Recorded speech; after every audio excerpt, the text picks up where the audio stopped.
आवास सरकारी कनिष्ठ महाविद्यालय शिवगांव में आप सभी छात्रों का स्वागत है।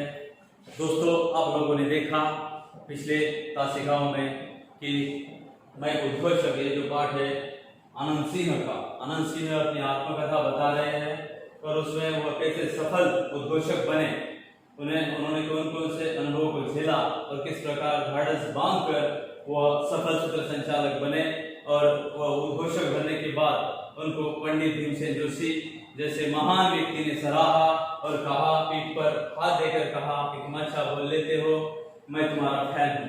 मतलब दोस्तों, बताने का मकसद है भाषा को बढ़ाकर उन्होंने अपना ज्ञान का दायरा जो है बढ़ाया और आगे बढ़ते चले गए और अपना नाम उन्होंने एक सफल सूत्र संचालक के रूप में दर्ज कराया। मैं उद्घोषक ये जो पाठ है उसमें आनंद सिंह बताते हैं। दोस्तों, पिछले पाठों में आपने देखा कि सूत्र संचालन करने के लिए कौन कौन सी चीजों की आवश्यकता है, सूत्र संचालक में कौन कौन से गुण होना जरूरी है। सूत्र संचालक आपने देखा कि वो उसका भाषा पर प्रभुत्व हो, उसमें हाजिर जवाबी बना हो, उसके बाद उसकी वेशभूषा, केश रचना, इसके बारे में भी आपने पढ़ा। यानी सफल सूत्र संचालक बनने के लिए आप जानते हैं कि सूत्र संचालक पहले स्टेज पर आता है, मंच पर आता है और आखिर तक मंच पर वह बना रहता है। कार्यक्रम की रोचकता उसके हाथों में होती है। सूत्र संचालक जितना अच्छा, उसका जितना भाषा पर प्रभुत्व, उतना सूत्र संचालन अच्छा होगा और वह कार्यक्रम सफल साबित होगा। यानी कार्यक्रम सफल बनाने के लिए सूत्र संचालक का अहम रोल है, क्योंकि सूत्र संचालक जो है वक्ता और श्रोता के बीच में कड़ी का काम करता है, एक सेतु का काम करता है। आपने देखा दोस्तों। तो इस पाठ में आप लोगों को हम बताएंगे कि यानी आनंद सिंह बताएंगे कि सूत्र संचालन के महत्वपूर्ण चरण कौन से। दोस्तों, सूत्र संचालन तो हुआ, लेकिन सूत्र संचालन के महत्वपूर्ण चरण कौन से है? तो पहला चरण उन्होंने बताया तो वह है स्वागत।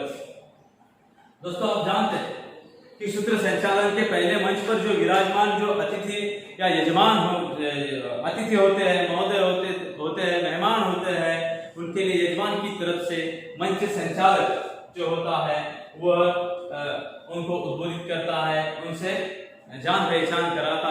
तो बताते हैं सूत्र संचालन एक कला, ये क्या है? एक कला है और सूत्र संचालन करते समय कुछ महत्वपूर्ण बिंदुओं को ध्यान में रखना आवश्यक होता है। क्या है दोस्तों? आपने देखा कि सूत्र संचालन एक कला है और सूत्र संचालन करते हुए कुछ महत्वपूर्ण बिंदुओं को ध्यान में रखना ये महत्वपूर्ण है। और ये महत्वपूर्ण बिंदु है स्वागत, सम्मान, अभिप्राय, सहज संचालन, आवाज का प्रभावी उपयोग, श्रोताओं से सम्मान और सभ्यता। ठीक है दोस्तों, तो इसको हम विस्तृत से जानकारी लेंगे। स्वागत तो बताते हैं सूत्र संचालक मानो कार्यक्रम का नियंत्रक होता। कार्यक्रम की शुरुआत से लेकर अंत तक उसके ही हाथ में बागडोर होती है। कार्यक्रम का प्रारंभ स्वागत से होता है। अतिथि, श्रोता, इन सभी को स्वागत करते समय सूत्र संचालक खुद का भी परिचय करवा देता। दोस्तों जानते हैं स्वागत वेलकम। सबसे पहले सूत्र संचालन करते वक्त स्वागत का कार्यक्रम होता है और इसमें अहम भूमिका निभाता है तो सूत्र संचालक। वैसे देखा जाए तो कार्यक्रम के शुरू से लेकर अंत तक जो है कार्यक्रम की गरिमा को, उसकी रोचकता को बनाए रखता है तो वह सूत्र संचालक। तो पहले जो स्वागत समारोह होता है उसको ध्यान में रखना जरूरी है और वह कहते हैं कि सूत्र संचालक मानो कार्यक्रम का नियंत्रक होता है। वह एक नियंत्रक होता है, कंट्रोल रखने वाला होता है कार्यक्रम पे। और बाद में कहते हैं कार्यक्रम की शुरुआत से लेकर अंत तक उसके हाथ में ही बागडोर होती है। कार्यक्रम की शुरुआत से लेकर अंत तक उसके हाथों में ही कार्यक्रम की पूरी बागडोर होती है। वही संभालता है कमान और कार्यक्रम को आगे बढ़ाता जाता। कार्यक्रम का प्रारंभ स्वागत से होता। आपने जाना देखा, ऐसे कई कार्यक्रम देखे होंगे कि कार्यक्रम की शुरुआत जो है वह कार्यक्रम की शुरुआत स्वागत से होती है। और उन्होंने बाद में कहा कार्यक्रम का जो शुरुआत होती है स्वागत से होती है और उसके बाद में कार्यक्रम का शुरुआत का मतलब होता है शुरुआत। कार्यक्रम का जो प्रारंभ होता है वो स्वागत से होता है। स्वागत किया जाता है पहले मेहमानों का और बाद में कहते हैं स्वागत गीत गाया जाता है उनके लिए कुछ वगैरह, है कि नहीं? आप जानते हैं। तो बाद में बताते हैं कार्यक्रम का प्रारंभ स्वागत से होता है। अतिथि, श्रोता, इन सभी का स्वागत करते समय सूत्र संचालक खुद का भी परिचय करवा देता। अतिथि, श्रोता, इनका परिचय देते हुए सूत्र संचालक खुद का भी परिचय कराता है। यानी स्वागत अहम चरण है, अहम महत्वपूर्ण बिंदु है किसका, तो सूत्र संचालन का। तो दोस्तों दूसरा है सम्मान। आपने देखा सम्मान जो है, सम्मान का मतलब है आए हुए अतिथियों का सम्मान करना, उनको उपाधियां जो मिली हुई है या उनको जो है गौरवान्वित करना, तो ये सम्मान। मंच पर आसीन अनुभव का सम्मान किसके हाथों करना है, सम्मान के रूप में उन्हें कौन सी वस्तु दी जाएगी, यह जानकारी सूत्र संचालक ही देता। सम्मान यानी मंच पर कौन कौन से अतिथि आए हुए, कौन कौन से महानुभाव आए हुए हैं, उनका स्वागत है, सम्मान है, किनके हाथों करना है, किसके हाथों करना है, और कौन से सम्मान के रूप में कौन कौन सी चीजों, कौन कौन से वस्तुओं को दिया जाएगा। गुलाब पुष्प है, नारियल है, उसके बाद जो कुछ है वो बता दिया जाता है, और वो पूरा कार्यक्रम के संचालक के हाथ में होता है वह सम्मान। यानी जो अतिथि आए हुए हैं, श्रोता है, और उसके बाद जो वहाँ पे अभिभावक भी होते हैं कुछ, उसके बाद में जो महान लोग होते हैं उनका सम्मान करने का वो जिम्मा होता है, तो वह जिम्मा सत्र संचालक के हाथों में होता है। उसके बाद में बताते हैं अभिप्राय। अभिप्राय से मतलब वो बाद में आप लोगों को बताते हैं कि अभिप्राय क्या होता है। तो दोस्तों ध्यान दो आप लोग, अभिप्राय का मतलब होता है वक्ता या अतिथि के वक्तव्य के बाद उसके बारे में सटीक अभिप्राय, सकारात्मक अभिप्राय, भावपूर्ण प्रतिक्रिया दी जाती है। आप जानते वक्ता बोलने वाला या अतिथि के वक्तव्य के बाद जब वो बोलकर मंच से चले जाते हैं या पहले मंच पर बोलने के लिए आते हैं, उससे पहले वो अतिथि का या वो बोलने वाले वक्ता का जो परिचय करा देता है वो सूत्र संचालक होता है। वो उनका अभिप्राय देता है, वो अभिप्राय सकारात्मक होना जरूरी है और वो सकारात्मक ही होता है। तो वो सकारात्मक अभिप्राय जो है वो सूत्र संचालक के हाथ में होता है। ये भी सूत्र संचालन का एक महत्वपूर्ण चरण है। कौन सा? अभिप्राय। यानी आप लोगों को समझ में आए, आप लोगों को बताते हैं आनंद सिंह कि अभिप्राय जो इसका महत्वपूर्ण चरण है। दोस्तों देखिएगा, बाद में बताते हैं कि सटीक अभिप्राय होना जरूरी है, सकारात्मक प्रतिक्रिया देना जरूरी है। अभी कोई वक्ता बोलकर चले जाते हैं तो उन्होंने बहुत अच्छी बात कही, आप बहुत अच्छा बोल लेते हो, ऐसा उनके लिए बोलना जरूरी होता है। अभिप्राय होता है सकारात्मक, भावपूर्ण प्रक्रिया दी जाती है। ठीक है। उसके बाद जब कोई बोलता है वक्ता, तो वो वक्ता बोलने के बाद भावपूर्ण प्रतिक्रिया दी जाती है। ठीक है, बहुत आपने बहुत अच्छा उद्बोधित किया, सम्मानित किया जो श्रोतागणों को, ये सब बोल दिया जाता। उसके बाद में आप लोगों को जो है आनंद से बताते हैं सहज संचालन।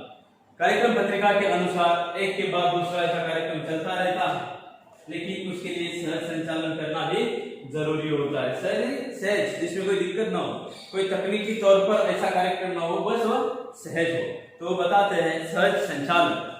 तो ये कार्यक्रम दोस्तों किताब में देखिएगा, कार्यक्रम पत्रिका के अनुसार एक के बाद दूसरे अतिथि को सम्मान पूर्वक आमंत्रित करना, उनके वक्तव्य के बाद समयानुकूल, रंजक, ज्ञानवर्धक प्रतिक्रिया देते समय सहजता होनी चाहिए। सहज संचालन ही कार्यक्रम का प्रभाव बढ़ाता है। दोस्तों देखिएगा, सहज संचालन का मतलब क्या है, यहाँ पर आनंद सिंह बताते हैं सहज संचालन क्या है। तो दोस्तों आप ध्यान दो किताब में, सहज संचालन का मतलब होता है, तो कहते हैं कार्यक्रम पत्रिका यानी संहिता जो होती है, कार्यक्रम की लिस्ट होती है, कार्यक्रम पत्रिका के अनुसार एक के बाद दूसरे अतिथि को सम्मान पूर्वक आमंत्रित करना। ठीक है, सहज संचालन यानी एक के बाद दूसरा जो अतिथि है उसको सम्मान पूर्वक सम्मानित या आमंत्रित करना, यह महत्वपूर्ण होता है। उसके बाद उनके वक्तव्य के बाद समयानुकूल, उन्होंने जो बात की है, वक्तव्य किया है, उसके बाद समयानुकूल यानी समय के अनुरूप, रंजक मन बहलाने वाला, रंजक ज्ञानवर्धक प्रतिक्रिया देते समय सहजता होनी चाहिए। जब कोई वक्ता बोलकर जाता है तो उसके जाने के बाद सहज या सरल अभिप्राय होना चाहिए, जो वह सकारात्मक हो, उसे अच्छा लगे, उसके दिल को भा ले, छू ले, ऐसा वह सकारात्मक अभिप्राय हो। यह भी उसका एक गुण है, चरण है सहज संचालन। यानी कार्यक्रम जो सूत्र संचालक चलाता है वो सहज ढंग से चलाए, उसे सहज संचालन कहा जाता है। दोस्तों तो बाद में बताते हैं सहज संचालन ही कार्यक्रम का प्रभाव बढ़ाता है। आप जानते हैं कि कार्यक्रम का सहज संचालन हो तभी कार्यक्रम का प्रभाव बढ़ता है, और सहज होना जरूरी है संचालन, तो वह कार्यक्रम का जो है कार्यक्रम की शोभा बढ़ाता है, कार्यक्रम का महत्व सहज संचालन। बाद में बताते हैं आवाज का प्रभावी उपयोग।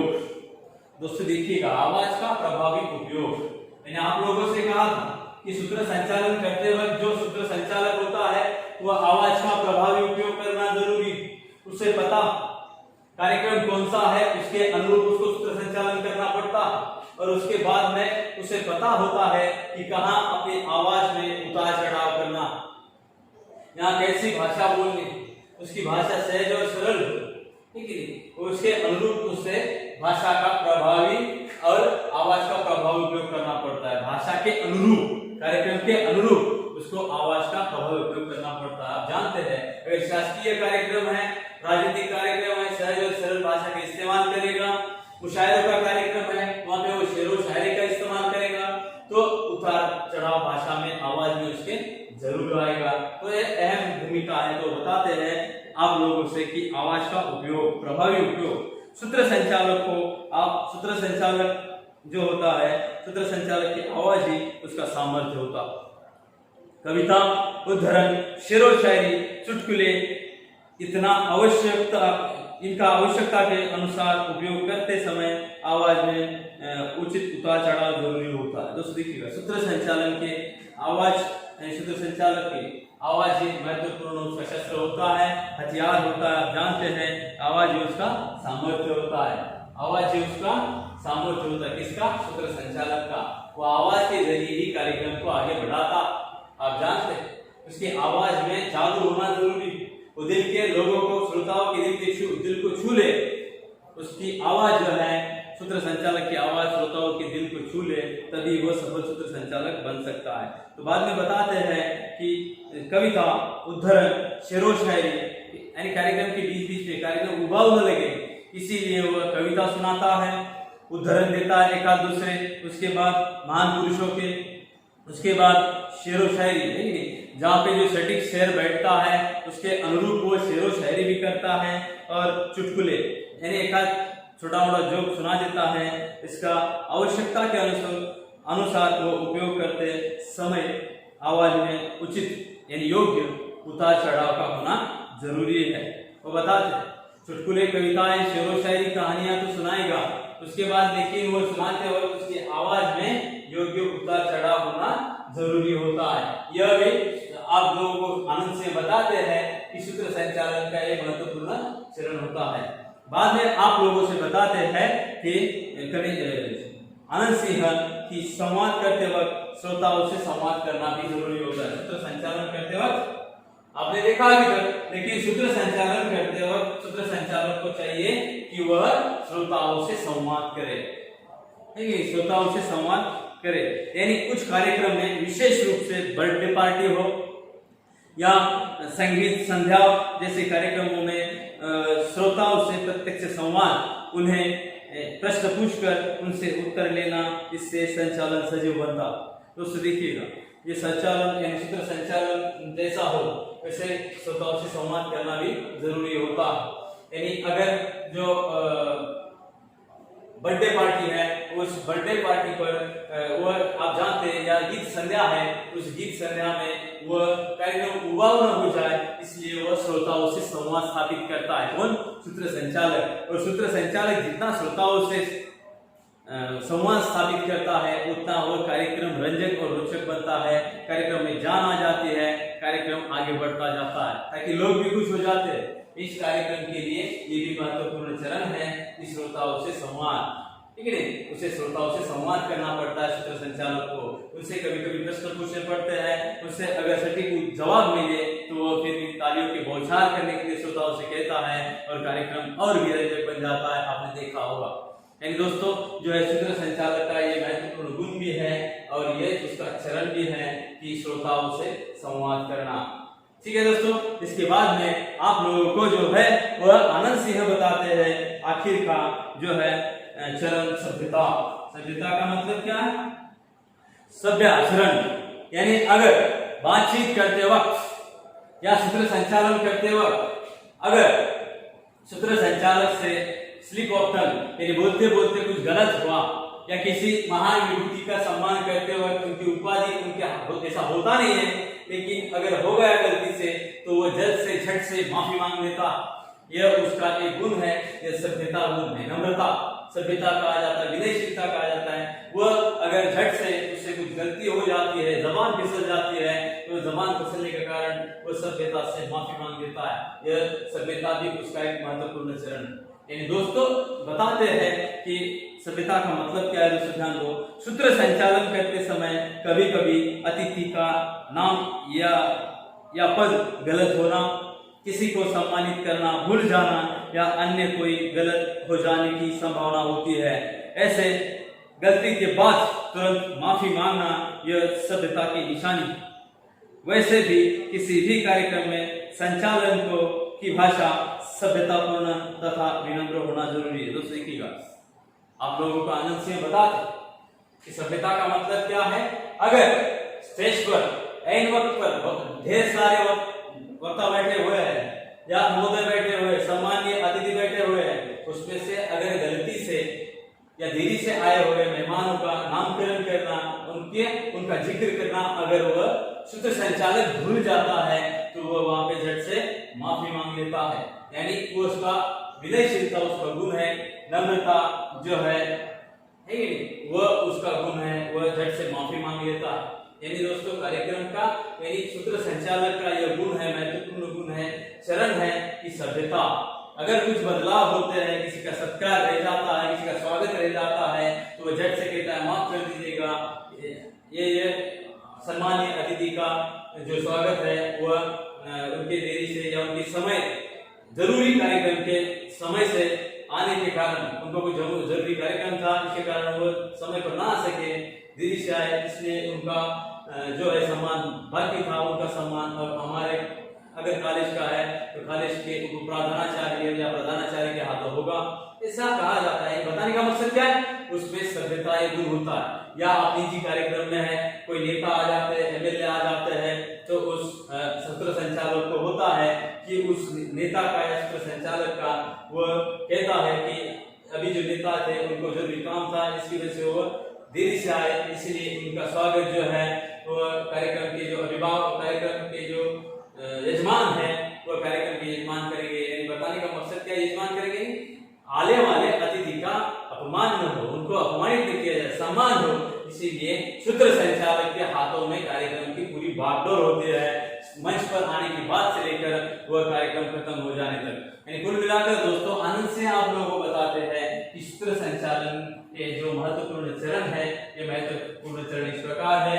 पहला है स्वागत, उसके बाद है स्वागत। आप लोगों ने देखा कि स्वागत करना जरूरी है, माननीय महोदय किसके हाथ किसका स्वागत करना है ये जरूरी है। सम्मान भाषा में उसके बोलते हुए सम्मान होना जरूरी है, किसका सम्मान किसके हाथों करना है ये भी जरूरी है। अभिप्राय जो होता है वह अभिप्राय का भी अहम महत्व है, वहां पर कैसा अभिप्राय देना है, सकारात्मक अभिप्राय होना जरूरी है। उसके बाद सहज संचालन, संचालन सहज होना चाहिए, उसमें कोई आप जानते हैं कि उसमें कोई तकनीकी नहीं आना चाहिए, वो ऐसा नहीं लगना चाहिए कि वो कार्यक्रम ऐसे ही चलाया जा रहा है, वह कुदरती कार्यक्रम हो, यानी अपने आप सब कुछ चलता हो। आवाज का प्रभावी उपयोग है कि नहीं, आप जानते हैं अनंत सिंह भी कहते हैं कि जब सूत्र संचालन कर रहा है वक्ता, सूत्र संचालक है, तो उस उद्घोषक को जरूरी है कि वो आवाज का प्रभाव उपयोग करे। यानी जिस समय आवाज में उतार चढ़ाव का जरूरी है, वो उतार चढ़ाव उसके आवाज में होना जरूरी है। उसके बाद श्रोताओं से संवाद, वह श्रोताओं से संवाद प्रस्थापित कर सके, यानी कार्यक्रम में कोई सवाल पूछे झट से उसके जवाब दे दे, या कोई श्रोताओं से सवाल पूछे तो वो सूत्र संचालक झट से जवाब दे दे। उसके बाद है सभ्यता, कार्यक्रम शुरू होने के बाद या कार्यक्रम जारी होता है उस वक्त अगर उससे कुछ गलती होती है, किसी मेहमान अतिथि का सत्कार या स्वागत करना वो भूल जाता है या उनका नाम लेना वो भूल जाता है, तो झट से सूत्र संचालक है श्रोताओं से या अतिथियों से माफी मांग लेता है। माफी मांगना ये भी एक सभ्यता का लक्षण है, यानी ये सभ्यता ये महत्वपूर्ण चरण है उसका। यानी अगर उससे गलती हो जाती है, वहां पे स्टेज पर या मंच पर विराजमान ढेर सारे अतिथि होते, मेहमान आए होते, उनमें से अगर एक आध मेहमान देरी से आए कुछ काम की वजह से, तो उनका जिक्र होना या स्वागत होना अगर बाकी है, शेष है, तो वह जो सूत्र संचालक होता है वह कहता है कुछ काम की वजह से माननीय महोदय जो कुछ हो, एमएलए हो, कोई भी हो, अफसर हो, वह देर से आ सके, वक्त पर ना आ सके, इसलिए उनका स्वागत अभी हमारे स्कूल के आप प्रधानाचार्य कह सकते हैं, या अगर कोई राजनीतिक अतिथि है तो उनका स्वागत जो है वहाँ के यजमान भी कर सकते हैं। दोस्तों, यहाँ पर आप लोगों ने इस लेक्चर में देखा कि मैं उद्घोषक पाठ में आनंद सिंह ने बताया कि सूत्र संचालक के लिए महत्वपूर्ण चरण कौन से हैं। तो ये चरण जो है ये बहुत ही महत्वपूर्ण है, ये आप अपनी अपनी कापियों में उतारें और उसका विस्तृत विवेचन किताब के हिसाब से आप पढ़ें और इस पे आने वाले त्रुटि हो, शब्द हो, वह हल करने की कोशिश करें। अगर आपको उससे संबंधित कोई भी शंका अगर आपके जहन में है तो आप बेझिझक मुझसे फोन पर बात कर सकते हैं। अगर कोई शंका आपके दिल में है तो आप बेझिझक मुझसे फोन पर बात कर सकते हैं। ठीक है दोस्तों, यहाँ पर यह लेक्चर खत्म होता है। अगले लेक्चर में फिर मिलेंगे। अपना ख्याल रखना और आप लोग है ख्याल रखते हुए